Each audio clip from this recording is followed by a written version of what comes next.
you're fine. Well, much like it is done at the Capitol, this has kind of dominated the conversation here as well on the AEA bill. Most of you have been here before and heard my position on this. I was against this. I was just fundamentally opposed as someone who has benefited from the AEAs. I did meet Dr. Murillo at least halfway and to say that at least a district like us, an urban district that had access to a large metropolitan area with ourselves, I would meet Dr. Murillo halfway to say, at least in Council Bluffs, she probably could have been as effective with this. However, we represent the entire state of Iowa, and particularly for our rural communities. Particularly the way that the bill was originally written was devastating for the rural communities. The good with this, on teacher pay, amazing, incredible. It's really moving us in the right direction. As I said, 5th in the nation. I fundamentally believe that the greatest indicator of future success in life is access to quality education.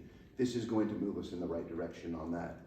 On SSA, 2.5, I didn't understand why the House seemed like we were almost going against ourselves. We had originally agreed on 3%, 2.5. We are $1,200 less than the national average in terms of what we spend per pupil in Iowa, and I think that's one of the reasons. Clearly this is a nuanced issue. Funding is not everything, but this is one of the reasons why from the time when I was in elementary school we were #1 in the nation, and now depending on the metric you're using, 24, 25, 26. I think we can do more, and I think especially when you run those numbers versus in inflation, I think that we are underfunding our public schools to a large degree. These were good things. On the AEAs, undoubtedly, we're at AEAs. Welcome. This was certainly an improvement. This was a move in the right direction. However, as Brent alluded to, I think there's some fundamental flaws in this.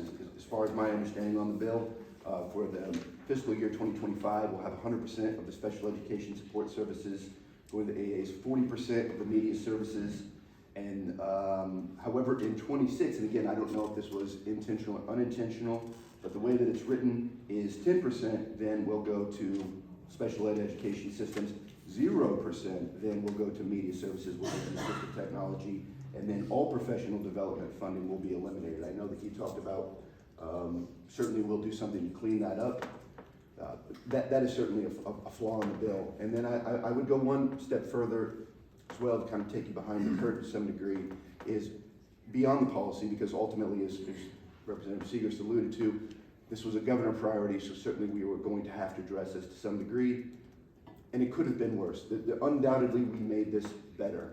However, one of my issues was I believe in the institution, and I think we should operate the right way. And we were given last Thursday, we were given a 49-page amendment at 4 o'clock in the afternoon.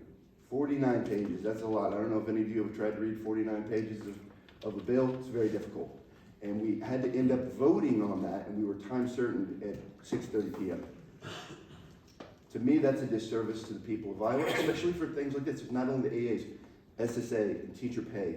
We should have been allowed to do that and do that the right way, because we owe that to the citizens of Iowa, that regardless of what policy goes through, we ultimately have to do things the right way. That's my opinion on the bill.